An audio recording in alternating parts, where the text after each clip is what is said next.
Hello beautiful people, আসসালামু আলাইকুম রহমতুল্লাহ বারাকাতুহু। এবারের রমজান প্রায় শেষের দিকে, আজকে 28শে রমজান। আর মাত্র একটা কিংবা দুটো রোজা আমাদের মাঝে আছে। প্রতি বছরের ন্যায় এবারও রমজানের শেষের দিকে খারাপ লাগাটা কাজ করছে। এবারে রমজানটা খুব দ্রুত আমাদের মাছ থেকে চলে গেল। চোখের পলকে রমজান মাসটা শেষ হয়ে গেল, টেরই পাইনি। রমজান মাস আসার আগে যেরকম মনের মধ্যে একটা উদ্দীপনা, ভালো লাগা কাজ করে, চলে যাওয়ার সময় ঠিক তার থেকেও বেশি খারাপ লাগে যে রমজান মাস আমাদের মাছ থেকে চলে যাচ্ছে। এই একটা মাস, পবিত্রতার মাস, এই একটা মাস আল্লাহ আমাদেরকে শিখিয়েছে কিভাবে নিজেকে সংযম করতে হয়, কিভাবে আত্মশুদ্ধি করতে হয়।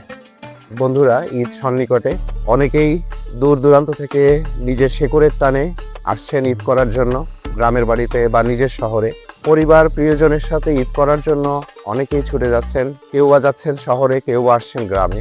সবার যাত্রা নিরাপদ হোক, সবার ঈদ সুন্দর হোক, এই কামনাই করি।